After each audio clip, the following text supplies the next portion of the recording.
Ella me escribió: no te enojes, pero usé tu tarjeta para reservar un viaje de fin de semana. Con mi ex. Solo necesitábamos cerrar el ciclo. Yo respondí: cerrar el ciclo es importante.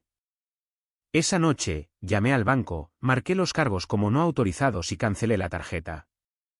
Cuando el hotel la llamó a la mañana siguiente pidiendo un nuevo método de pago, la cara de su ex lo dijo todo. Tengo 30 años, trabajo como analista senior en una firma de consultoría, y hasta la semana pasada, pensaba que tenía una buena relación con mi novia de 3 años. Su nombre era Rebecca. Nos conocimos a través de amigos en común en una barbacoa, conectamos de inmediato y nos mudamos juntos después de unos 18 meses. Ella trabajaba en planificación de eventos, ganaba un dinero decente, pero yo ganaba significativamente más. Eso se volvió relevante bastante rápido. Rebecca tenía la costumbre de pedir prestada mi tarjeta de crédito. Empezó con cosas pequeñas, como comprar un café con mi tarjeta cuando la suya estaba en su otro bolso o pedir comida a domicilio cuando se había dejado la cartera en el trabajo. Nunca me importó. Éramos pareja. Lo que es mío es tuyo, ¿verdad? Pero con el tiempo, la situación escaló. Usaba mi tarjeta para sus citas en la peluquería, sus viajes de compras, los almuerzos de fin de semana con sus amigas. Me di cuenta, pero no dije nada. La amaba. Confiaba en ella. Pensaba que estábamos construyendo una vida juntos. El nombre de su ex era David. Salieron durante 2 años antes que yo. Rompieron de mala manera, según ella. Dijo que él no estaba emocionalmente disponible, que la relación había sido tóxica, que había pasado meses en terapia para superarlo. Me contó todo esto en nuestra cuarta cita, y aprecié la honestidad. Dijo que no había hablado con él en más de 1 año cuando empezamos a salir. Eso debería haber sido cierto. El martes pasado por la tarde, estaba en el gimnasio después del trabajo, siguiendo mi rutina habitual alrededor de las 7 de la tarde.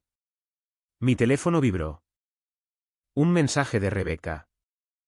Hola, cariño, no te enojes, pero usé tu tarjeta para reservar un viaje de fin de semana. Sé que es raro, pero escúchame. David me contactó la semana pasada y hemos estado hablando. Ambos nos dimos cuenta de que nunca cerramos el ciclo adecuadamente después de nuestra ruptura y eso nos ha estado pesando. Vamos a pasar este fin de semana en un resort en las afueras para hablar de todo y finalmente cerrar ese capítulo. Sé que lo entenderás. Eres el hombre más maduro y emocionalmente inteligente con el que he salido. Te quiero. Leí ese mensaje 3 veces mientras estaba de pie en medio del gimnasio.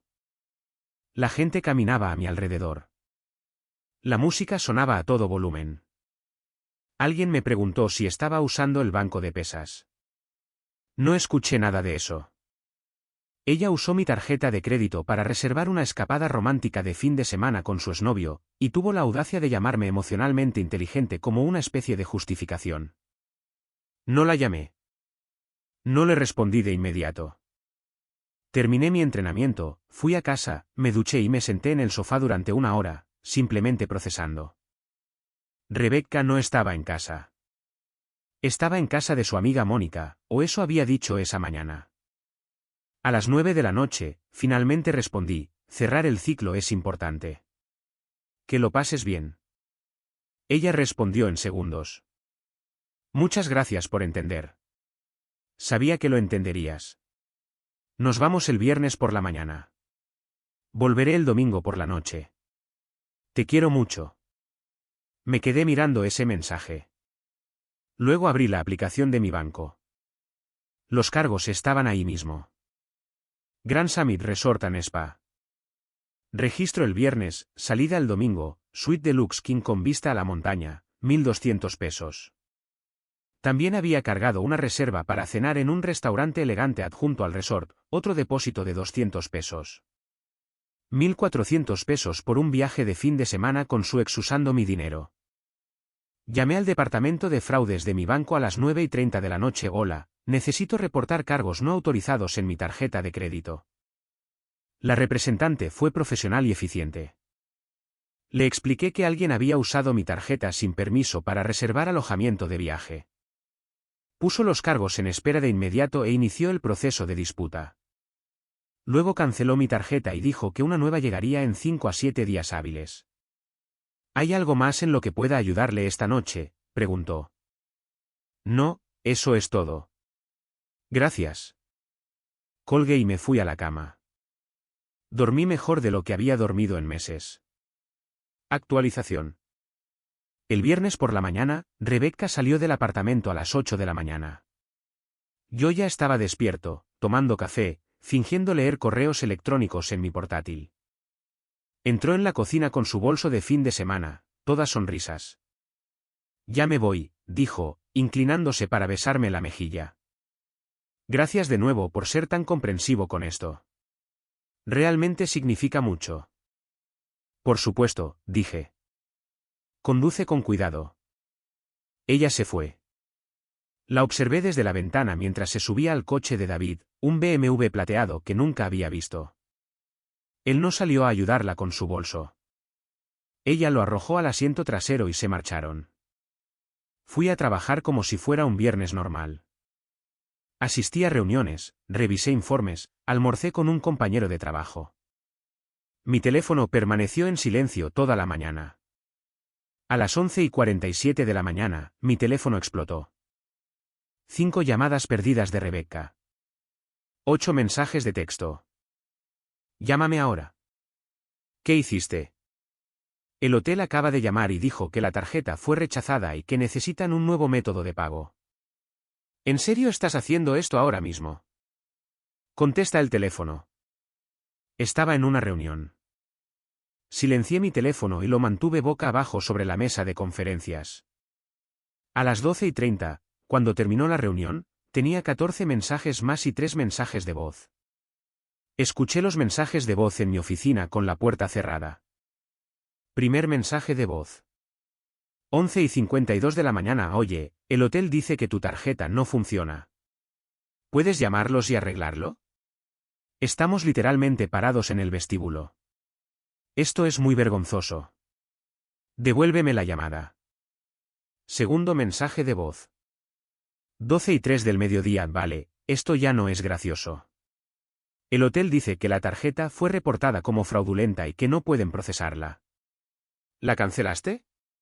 Por favor, dime que no la cancelaste. David está furioso. Solo llámame. Tercer mensaje de voz. 12:18 del mediodía. ¿Sabes qué? Lo entiendo. Estás enojado. Estás siendo pasivo-agresivo. Pero esto es realmente inmaduro. Estamos a punto de que nos echen del vestíbulo del hotel. David tuvo que reservarnos un motel por la carretera y está muy molesto por ello. Hablaremos cuando llegue a casa. No puedo creer que estés haciendo esto. Borré los 3 mensajes de voz. Luego le respondí con un texto. La tarjeta fue comprometida. El banco la canceló. Lamento el inconveniente. Ella llamó de inmediato. No respondí.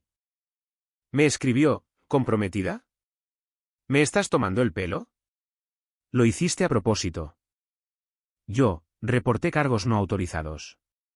Es lo que se supone que debes hacer. Ella, ¿no autorizados? Soy tu novia. Me dijiste que podía usar tu tarjeta cuando la necesitara. Yo, para el supermercado y emergencias, no para escapadas románticas con tu ex. Ella, esto no es romántico. Estamos cerrando un ciclo. Yo, en un resort para parejas con una suite king y cenas a la luz de las velas. Es un tipo de cierre extraño, Rebecca. Ella no respondió durante 20 minutos. Luego, estás siendo muy controlador en este momento. Tengo derecho a tener un cierre con mi ex si lo necesito. David y yo solo somos amigos. Yo, entonces que David pague el hotel. Ella, ya tuvo que pagar el motel. Esto es humillante. Todos en el vestíbulo nos estaban mirando. Yo, suena como una buena experiencia para unirlos. Ella dejó de escribir después de eso. Supuse que se habían registrado en cualquier motel que David había encontrado y estaban procediendo con su fin de semana de cierre. No supe nada de ella hasta el domingo por la noche. Segunda actualización. Rebecca llegó a casa el domingo por la noche alrededor de las 9 de la noche. Yo estaba en el sofá viendo un documental sobre la vida oceánica. Entró, dejó su bolso junto a la puerta y se quedó allí mirándome. Tenemos que hablar, dijo. De acuerdo, dije, sin apartar la vista del televisor. ¿Puedes apagar eso? Lo silencié. Luego la miré. Parecía agotada. Su cabello estaba desordenado, su maquillaje corrido, y llevaba la misma ropa con la que se había ido el viernes. Ese fue el peor fin de semana de mi vida, dijo. El motel que encontró David era asqueroso. Había manchas en la alfombra. La ducha apenas funcionaba. Ni siquiera pudimos ir al restaurante porque la reserva estaba vinculada a la del hotel. Terminamos comiendo en una cafetería ambas noches. David estuvo furioso todo el tiempo. Dijo que debería haberme asegurado de que el pago se realizaría antes de irnos. Apenas hablamos de nuestra relación porque estaba muy enojado. Suena duro, dije. Eso es todo lo que tienes que decir. ¿Qué quieres que diga? Una disculpa estaría bien, gritó. Me humillaste delante de David. Me hiciste quedar como una idiota. ¿Yo te humillé? Dije con calma. Rebecca, usaste mi tarjeta de crédito para reservar un fin de semana romántico con tu exnovio sin preguntar. Simplemente me informaste que lo ibas a hacer y esperabas que sonriera y te despidiera con la mano. Y ahora estás enojada porque hubo consecuencias. No era romántico, insistió. ¿Cuántas veces tengo que decírtelo? Entonces, ¿por qué reservaste un resort para parejas? ¿Por qué una suite king? ¿Por qué no habitaciones separadas en un Holiday Inn? No tuvo respuesta para eso. ¿Sabes cuál es la peor parte? Continué. Ni siquiera preguntaste. Simplemente tomaste mi tarjeta, hiciste todos estos planes y luego me lo contaste como si yo no tuviera elección. Como si yo fuera solo un cajero automático del que puedes sacar dinero cuando quieras. Eso no es justo, dijo, con la voz quebrada. Nunca he pensado en ti de esa manera. ¿En serio? ¿Cuándo fue la última vez que pagaste por algo? El alquiler, el supermercado, la cena. ¿Cuándo fue la última vez que me invitaste a salir y me regalaste algo bonito? Abrió la boca, la cerró, lo intentó de nuevo. Gano menos dinero que tú. Lo sabes. No estoy hablando de dividir las cosas 50/50. Estoy hablando de esfuerzo, de consideración, de no usar mi dinero para financiar un fin de semana con tu ex. Empezó a llorar, lágrimas de verdad corriendo por su cara. Pensé que me amabas. Pensé que lo entenderías. Si te amo, dije. O te amaba. Pero no creo que tú me ames. Creo que amas lo que te proporciono. El apartamento, las cenas, la seguridad financiera. Pero a mí. No creo que nunca me hayas visto realmente como un compañero, solo como un recurso. Eso no es verdad, sollozó. Entonces demuéstralo, dije. Múdate. Consigue tu propio lugar, paga tus propias facturas. Y si después de 6 meses todavía quieres estar conmigo, estar realmente conmigo, no solo beneficiarte de mí, podemos hablar. Pero ahora mismo necesito que te vayas. Me miró fijamente, con el rímel corriendo por sus mejillas. Estás rompiendo conmigo. Nos estoy dando espacio para averiguar qué es realmente esta relación, si es que es una relación en absoluto. Cogió su bolso y se fue. No dijo una palabra más, simplemente salió y cerró la puerta de un portazo detrás de ella. Me quedé sentado allí durante mucho tiempo después de que se fuera, mirando la televisión en silencio. Un banco de peces nadaba por la pantalla en perfecta sincronización. Le quité el silencio y seguí mirando. Tercera actualización. Han pasado 3 semanas. Rebecca se mudó temporalmente con Mónica, según un mensaje que me envió 5 días después de la ruptura. Me preguntó si podíamos vernos para hablar las cosas. Me negué. Me ha enviado algunos mensajes más desde entonces. Disculpas, justificaciones, promesas de cambiar. No he respondido a la mayoría de ellos. Al único que respondí fue cuando me preguntó si podía pasar a recoger algunas cosas que había dejado. Le dije que lo había empaquetado todo en cajas y que podía coordinar con el encargado del edificio para recogerlo cuando yo no estuviera en casa. A través de amigos en común, amigos que ahora estoy reconsiderando, me enteré de que Rebecca y David no están juntos. Al parecer, el desastroso fin de semana en el motel mató cualquier chispa reavivada que pensaban que tenían. David le dijo a la gente que Rebecca era demasiado exigente y que esquivó una bala al no volver con ella. La ironía es casi divertida. Rebecca, mientras tanto, ha estado publicando historias crípticas en Instagram sobre gente tóxica y saber lo que vales. No las he visto directamente. Un amigo me envió capturas de pantalla, pero el hecho de que se crea la víctima en todo esto me dice todo lo que necesito saber. He pasado las últimas 3 semanas reevaluando muchas cosas. ¿Cuánto di en esa relación sin pedir nada a cambio?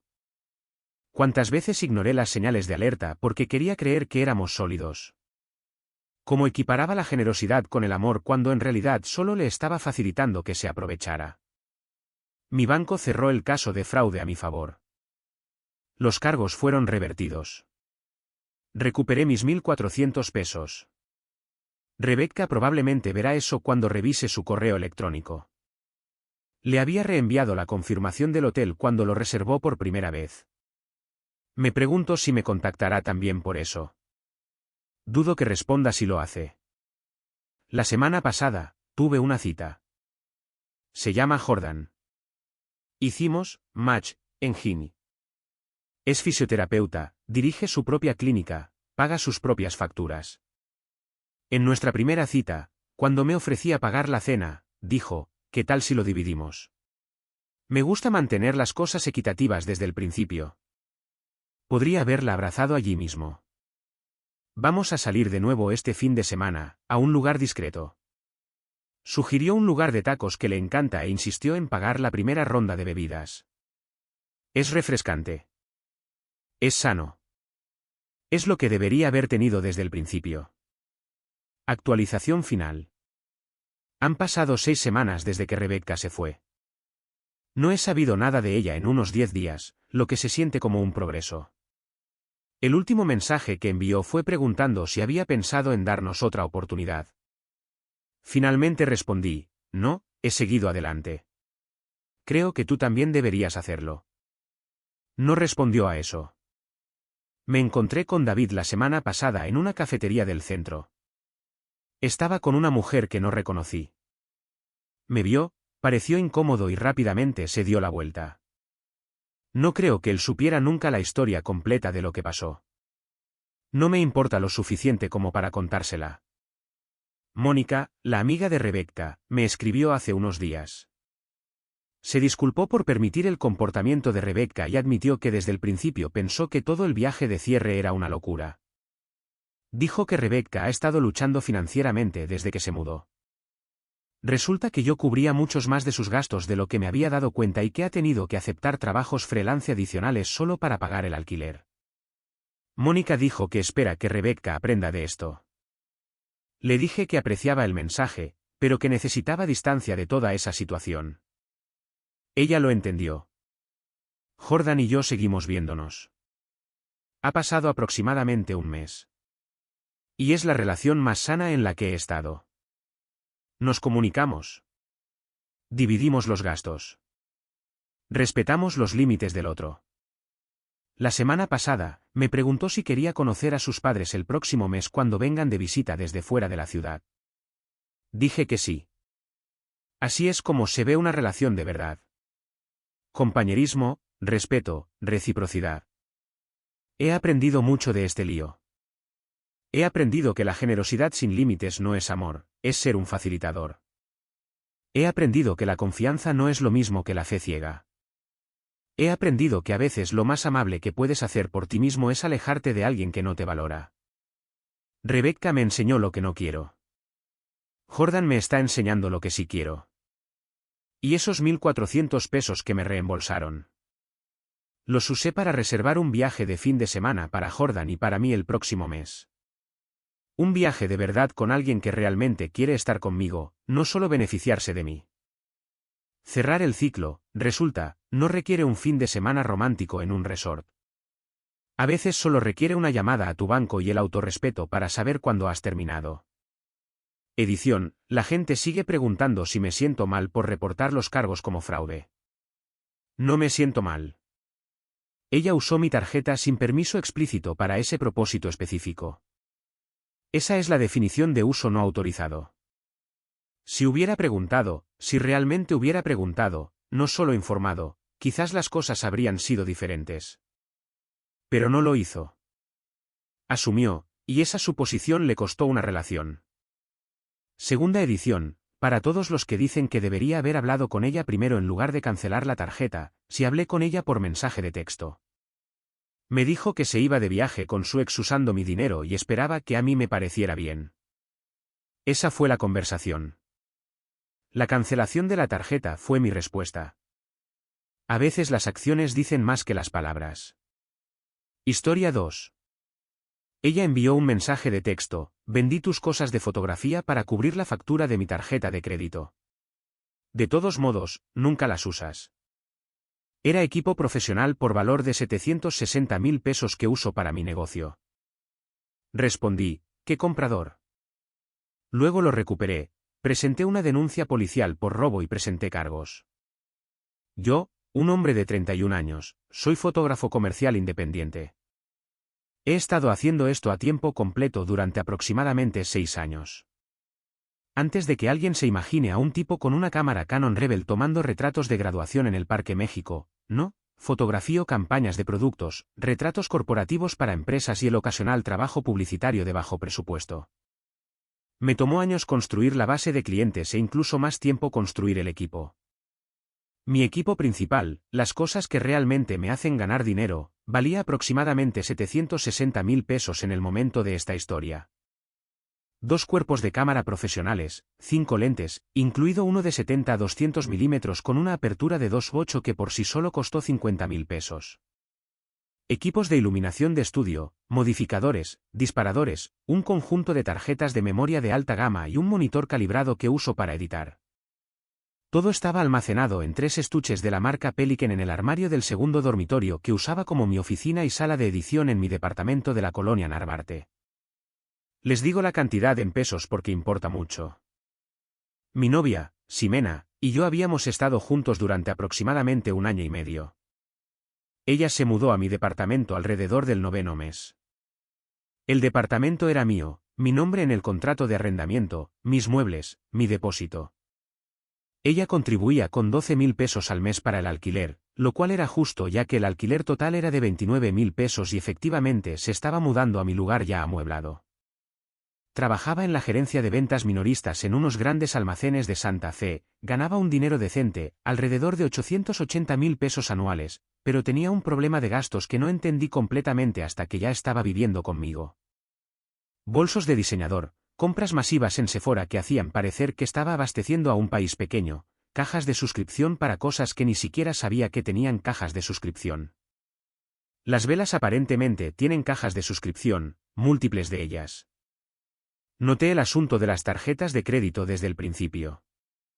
Tenía 3 tarjetas y rotaba los pagos entre ellas como una especie de triste acto de malabarismo financiero.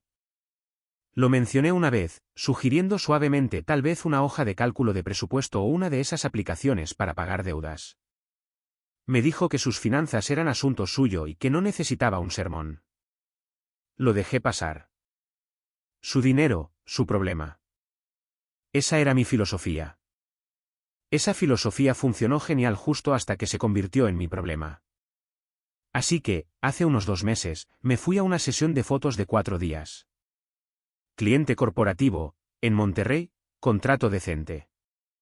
Empaqué mi equipo de viaje, un cuerpo, 2 lentes, iluminación portátil, y dejé el resto de mi equipo en casa en los estuches Pelican, como siempre hacía. En el segundo día de la sesión, recibo un mensaje de texto de Ximena. Tan casual como si nada. Como si me estuviera diciendo que había comprado leche. Oye, así que no te enojes, pero vendí algunas de tus cosas de fotografía para cubrir mi factura de Banamex. De todos modos, nunca usas la mitad, y solo estaban ahí sentadas. Conseguí un buen precio. Podemos hablar de ello cuando llegues a casa. Me quedé mirando ese mensaje durante probablemente 3 minutos completos. Solo mirándolo. Mi segundo fotógrafo se dio cuenta y me preguntó si estaba bien. Le dije que necesitaba 5 minutos. Fui al baño del hotel y la llamé. Contestó al segundo timbre, muy despreocupada. Cariño, sabía que ibas a reaccionar de forma exagerada. Le pregunté qué había vendido exactamente. Dijo que los estuches grandes de cosas en el armario. Le pedí que fuera específica. Dijo que no sabía cómo se llamaba todo, pero las cámaras y los lentes grandes y esas cosas de luces. Se me revolvió el estómago. Esa era la mayor parte de mi equipo de estudio. Los 2 cuerpos de respaldo, 3 de mis mejores lentes, todo mi equipo de iluminación, mi monitor calibrado. Le pregunté a quién se lo había vendido. Dijo que a un tipo de Facebook Marketplace. Lo publicó el día que me fui y el tipo vino y se lo llevó todo a la mañana siguiente. Le pregunté cuánto le dieron. Dijo que 84.000 pesos. 84.000 pesos por equipo profesional por valor de 760.000 pesos. Equipo que uso para ganarme la vida. Se lo vendió a un tipo cualquiera por aproximadamente 11 centavos por cada peso porque necesitaba hacer un pago mínimo en una tarjeta de crédito que había agotado comprando suscripciones de velas. No grité. De hecho, estoy un poco orgulloso de eso. Mi voz se volvió muy plana y muy tranquila, lo cual, si me conocieras, en realidad es mucho más aterrador que gritar. Dije, necesito el nombre del comprador, su número de teléfono y el anuncio que publicaste. Toma capturas de pantalla de todo. No borres nada. Me encargaré de esto cuando llegue a casa. Ella empezó a retractarse de inmediato. Cariño, son solo cosas. Podemos reemplazarlas. ¿Te lo pagaré? Dije, no me lo vas a pagar porque no tienes 760.000 pesos. Toma capturas de pantalla de todo y envíamelas. Ahora. Se quedó callada un segundo y luego dijo, estás siendo muy agresivo en este momento, y no lo aprecio. Colgué. Envió las capturas de pantalla 20 minutos después, el anuncio de Marketplace, los mensajes con el comprador, su perfil. Había publicado todo como un paquete, equipo de cámara profesional, casi sin uso, necesito que se vaya lo antes posible. El lo antes posible estaba haciendo gran parte del trabajo pesado allí. El comprador claramente sabía que estaba consiguiendo una ganga y aprovechó la oportunidad de inmediato. Esto es lo que hice durante las siguientes 48 horas mientras terminaba la sesión de fotos en piloto automático. Primero, llamé a mi compañía de seguros. Tengo seguro de equipo profesional. Todo fotógrafo en activo lo tiene. Presenté un reclamo y expliqué la situación. Me dijeron que debido a que el equipo fue tomado y vendido por alguien con acceso a mi casa, se procesaría como robo y recomendaron encarecidamente que presentara una denuncia ante el Ministerio Público para respaldar el reclamo. Anotado. Segundo, me comuniqué con el comprador a través de Marketplace. Fui educado. Expliqué que el equipo era propiedad robada, que se vendió sin el consentimiento del propietario y que iba a presentar una denuncia. Le dije que quería volver a comprarlo por lo que pagó y que agradecería su cooperación porque la alternativa era que las autoridades lo recuperarían como bienes robados y él no obtendría nada. Sorprendentemente, él fue muy comprensivo al respecto. Dijo que tenía el presentimiento de que el trato era demasiado bueno para ser verdad. Acordamos encontrarnos el día que yo regresara. Tercero, y este es el que importaba, llamé a la línea de atención ciudadana de la Ciudad de México y pregunté sobre el proceso para presentar una denuncia por robo. El oficial con el que hablé me explicó los pasos. El detalle clave, en mi estado, el robo de propiedad valorada entre 500.000 y 1 millón de pesos es un delito mayor.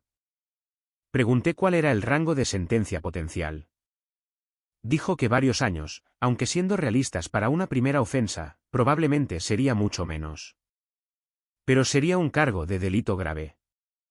Un delito grave en un registro de antecedentes para siempre. No me sentí bien al respecto. Tengo que ser honesto aquí. De hecho, me sentí enfermo, Pero también me sentí enfermo por el hecho de que ella había vendido las herramientas que uso para alimentarme por menos del precio de un coche usado y luego me envió un mensaje de texto al respecto como si hubiera donado ropa vieja a una fundación. Terminé la sesión, conduje a casa, fui directo a la casa del comprador y volví a comprar todo por 84.000 pesos en efectivo. Lo había mantenido todo en los estuches, ni siquiera había abierto la mayor parte. Revisé cada pieza. Todo estaba allí y sin daños. Le di la mano y le di las gracias. Luego fui a casa. Ximena estaba sentada en el sofá con esta energía nerviosa como si hubiera ensayado un discurso. Empezó con, antes de que digas nada, levanté la mano. Dije, recuperé el equipo. Voy a presentar una denuncia mañana por la mañana. Necesito que te mudes. El discurso que había ensayado se evaporó. Me miró fijamente. ¿Una denuncia? ¿Hablas en serio ahora mismo? ¿Por unas cámaras? Por 760.000 pesos en equipo que robaste y vendiste sin mi conocimiento ni consentimiento. Sí. No lo robé. Vivo aquí. Estaba en nuestro armario. Es mi armario en mi departamento y es mi equipo que compré con recibos documentados a lo largo de 6 años. Nada de eso es tuyo. Ella empezó a llorar. Dijo que estaba destruyendo su vida por un error. Dijo que me pagaría. Dijo que estaba bajo estrés financiero y que no estaba pensando con claridad. Dijo que estaba eligiendo cosas sobre nuestra relación. Le dije que la relación había terminado de todos modos. Le dije que tenía hasta el final de la semana para sacar sus cosas. Y le dije que iba a presentar la denuncia en el Ministerio Público por la mañana, ya fuera que ella estuviera allí o no. Me llamó con todos los nombres que se te puedan ocurrir. Luego llamó a su mamá. Actualización 1, 9 días después. Todos ustedes, los niveles de audacia en esta situación han superado cualquier cosa que creí posible. Permítanme ponerlos al día. Así que, la mañana después de nuestra confrontación, fui al Ministerio Público y presenté la denuncia. Llevé todo, recibos de compra de cada pieza del equipo, la póliza de seguro, capturas de pantalla de su anuncio en Marketplace, los mensajes con el comprador, el mensaje de texto que me envió admitiendo casualmente que lo vendió, y una declaración escrita del comprador confirmando la transacción. El oficial que tomaba la denuncia en realidad se detuvo cuando vio el valor total. Dijo, y cito, vendió 760.000 pesos de equipo por 84.000. Yo dije, sí. Simplemente negó lentamente con la cabeza y siguió escribiendo. Un detective fue asignado al caso en 2 días. Me llamó para repasar los detalles. Súper profesional, hizo preguntas exhaustivas. Preguntó si Ximena tenía algún derecho sobre el equipo, alguna razón para creer que era propiedad compartida. Dije que no. Preguntó si tenía alguna autorización previa para vender mis pertenencias. Dije absolutamente no. Dijo que el caso era bastante sencillo dada la admisión por mensaje de texto únicamente. Ahora, aquí es donde el desfile de sentirse con derecho a todo realmente comenzó. Ella no se mudó para el final de la semana. Simplemente no lo hizo. Cuando llegué a casa el viernes por la noche, ella todavía estaba allí sentada en la sala de estar comiendo sushi para llevar, viendo Netflix en mi televisión como si nada hubiera pasado. Le pregunté qué estaba pasando.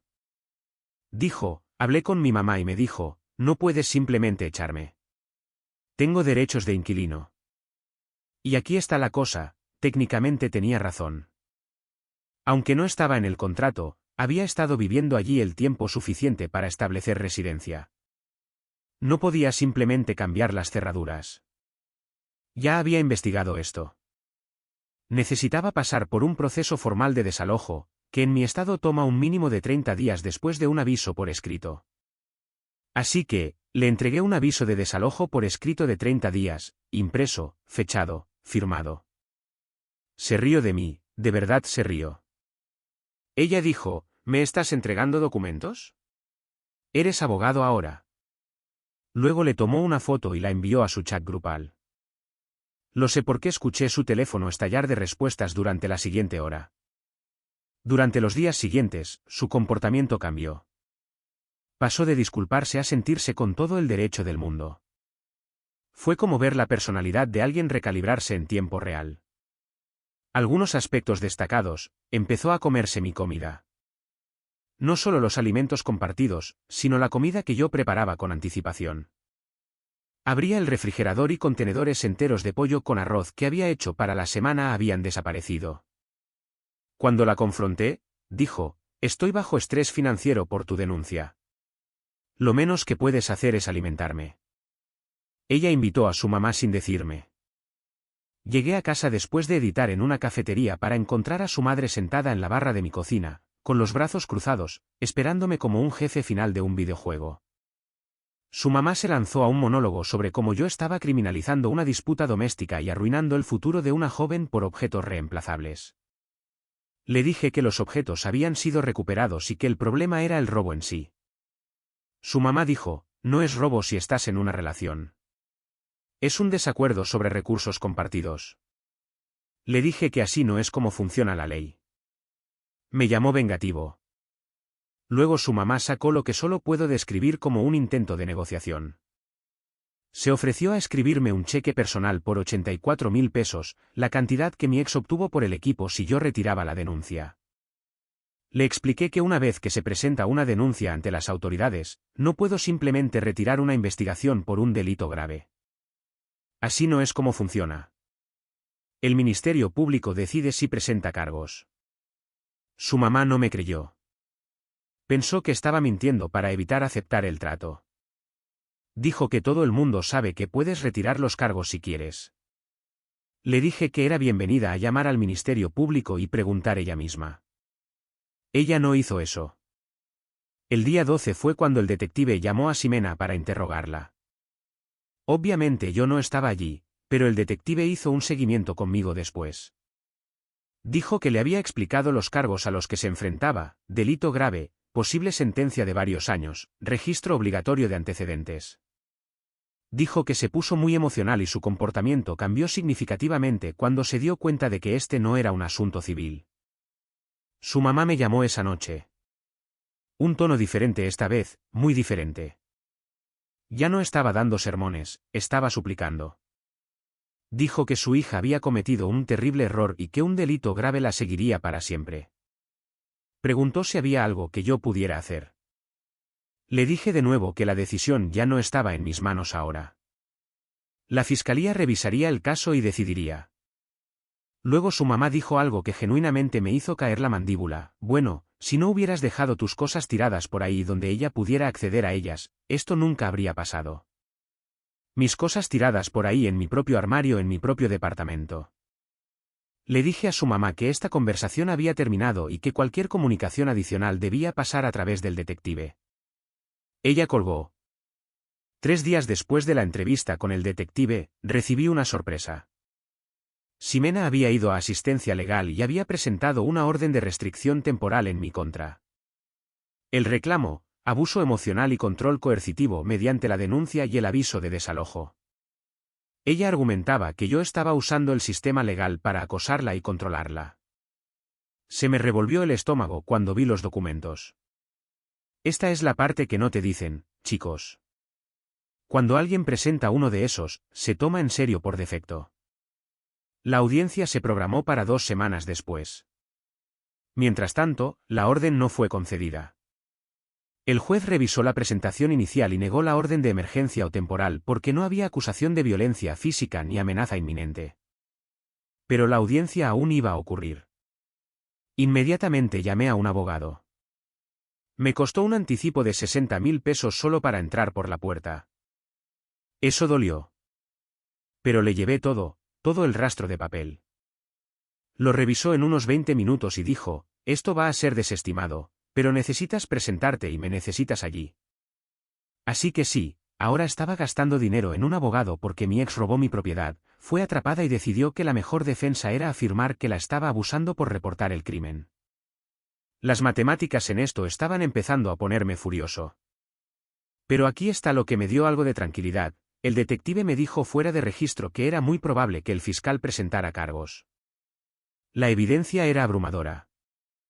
Ella literalmente me había enviado un mensaje de texto con una confesión. El anuncio de Marketplace estaba a su nombre. El comprador había dado una declaración. Mis recibos del equipo y la documentación del seguro eran irrefutables. Dijo que la presentación de la orden de restricción en realidad no se veía bien para ella porque parecía ser una represalia. Su nivel de sentirse con derecho a todo estaba por las nubes, pero el sistema legal estaba a punto de hacer lo suyo. Actualización 2, 16 días después. Esta es la última actualización. Ha sido un viaje y necesito dejar de hablar de esto públicamente por razones legales que mi abogado me ha recomendado encarecidamente que respete. Pero les debo un final a todos ustedes. La audiencia de la orden de restricción fue primero. Mi abogado se presentó con un archivo que era, sin exagerar, de unas 2 pulgadas de grosor, una línea de tiempo impresa, cada mensaje de texto, cada captura de pantalla, el informe del Ministerio Público, las notas del detective. Mi contrato de arrendamiento mostrando que yo era el único inquilino, recibos del equipo, su anuncio en Marketplace, la declaración del comprador, y el envío por transferencia de su madre de los 84.000 pesos que intentó enviarme como un acuerdo después de que se presentó la denuncia. Lo cual mi abogado señaló que podría interpretarse como conciencia de culpa. Esperen, no mencioné la transferencia. Sí. Después de la llamada telefónica en la que le dije a su madre que dejara de contactarme, su madre transfirió 84.000 pesos a mi cuenta con la nota, restitución completa por el malentendido. Lo rechacé de inmediato por consejo de mi abogado. Dijo que aceptar dinero podría complicar el caso penal, pero el hecho de que existiera con esa nota era útil. Su abogado de asistencia legal argumentó que la denuncia y el desalojo eran parte de un patrón de control coercitivo. Mi abogado presentó el patrón real, ella robó propiedad, la vendió, lo admitió por mensaje de texto y luego presentó la orden de restricción 12 días después de que un detective le informara que se enfrentaba a un proceso penal. La línea de tiempo hablaba por sí sola. El juez desestimó la orden de restricción. No solo la denegó, la desestimó. Hizo un comentario desde el estrado que voy a recordar durante mucho tiempo. Dijo: el tribunal toma las órdenes de protección extremadamente en serio, y presentar una como respuesta táctica a procedimientos legales legítimos socava el sistema para las personas que genuinamente necesitan protección.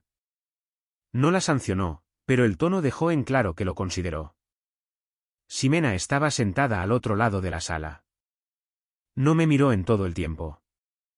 Su madre estaba en el área del público, llorando en silencio. No me sentí triunfante. Me sentí cansado. Ahora, el caso penal. El fiscal presentó cargos, un cargo de robo. Mi abogado me explicó lo que probablemente pasaría. El fiscal ofrecería un acuerdo de culpabilidad antes de que llegara a juicio porque la evidencia era muy clara y los juicios son costosos. Tenía razón. Aproximadamente una semana después de que se desestimara la orden de restricción, el defensor público de Ximena se comunicó con mi abogado preguntando si yo estaría dispuesto a proporcionar una declaración de impacto de la víctima apoyando la indulgencia.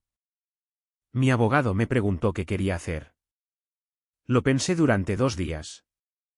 Esta es la parte en la que tengo que ser real con todos ustedes. Una condena penal arruinaría su vida. En cuanto a su carrera, vivienda, todo. No podría trabajar en la gestión minorista, la mayoría de las empresas realizan verificaciones de antecedentes. Tendría problemas para alquilar departamentos. La seguiría durante años, posiblemente para siempre, dependiendo de las leyes de antecedentes penales. Y a pesar de todo, el robo, el sentirse con derecho a todo, el truco de la orden de restricción, la locura de su madre, ella seguía siendo alguien con quien había compartido 1 año y medio de mi vida, alguien a quien había querido. Pero luego pensé en lo que realmente había hecho. Ella no cometió un error. Esperó hasta que estuve fuera de la ciudad. Publicó el equipo el mismo día que me fui. Tenía a un comprador alineado en cuestión de horas. Negoció un precio. Dejó entrar a un extraño a mi departamento para llevarse mi propiedad. Cobró el pago y luego me envió un mensaje de texto al respecto como si hubiera reorganizado los muebles. Eso no es un error. Eso es un plan. Y cuando fue atrapada, no asumió la responsabilidad. Reclamó derechos de inquilino. Se comió mi comida. Envió a su madre a negociar. Presentó una orden de restricción como represalia tratando de pintarme como el abusador. En cada paso, ella eligió la escalada en lugar de la responsabilidad. Le dije a mi abogado que no proporcionaría una declaración apoyando la indulgencia. No proporcionaría ninguna declaración en absoluto. Dejaría que el sistema legal hiciera lo que sea que haga el sistema legal. El acuerdo de culpabilidad llegó aproximadamente una semana después. Su defensor público lo negoció a la baja. Ella se declaró culpable de un cargo reducido. Su sentencia real: 3 años de libertad condicional, restitución obligatoria de 84.000 pesos, la cantidad que recibió de la venta, ya que yo ya había recuperado el equipo, 200 horas de servicio comunitario y antecedentes en su historial. Un registro de antecedentes. Ella podría potencialmente solicitar su eliminación después de completar la libertad condicional. Mi abogado dijo que eso era típico para primeras ofensas, pero hasta entonces, y posiblemente después, dependiendo del juez, está ahí. Su mamá me envió un último mensaje después de la sentencia. Esta vez no estaba enojada, solo estaba triste. Dijo: espero que esto haya valido la pena para ti. Le has quitado su futuro. No respondí, pero diré aquí lo que le habría dicho a ella si yo fuera una persona menos cuidadosa: yo no quité nada. Su hija tomó algo y luego pasó 6 semanas redoblando y triplicando la apuesta en lugar de alguna vez, solo una vez, decir: me equivoqué, lo siento y aceptaré lo que venga. Eso es todo. Eso es lo que me mata de todo el asunto. En cualquier momento. Cualquier momento. Si ella hubiera mostrado una responsabilidad genuina, podría haberlo manejado de manera diferente. Si hubiera dicho: metí la pata. Esto es indefendible. ¿Qué puedo hacer para arreglarlo? En esa primera llamada, honestamente no sé si habría presentado la denuncia. Tal vez lo habría hecho, tal vez no. Nunca lo sabré porque ella nunca me dio esa opción. En cambio, me dio argumentos sobre derechos de inquilino, negociaciones de madre protectora, la jugada de la orden de restricción y un flujo interminable de esto es tu culpa por dejar mis cosas donde yo pudiera encontrarlas.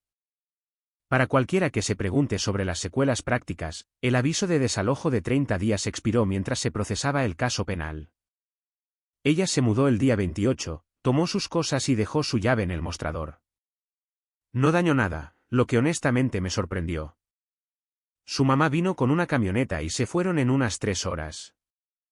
Cambié las cerraduras esa noche, me senté en mi sofá en mi tranquilo departamento con todo mi equipo de vuelta en el armario donde pertenece, y simplemente me senté allí un rato. No me sentí victorioso.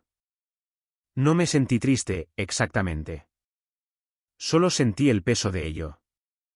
Mi amigo vino esa noche con unas cervezas, vimos baloncesto, él no me preguntó sobre nada de eso y estuve agradecido por eso.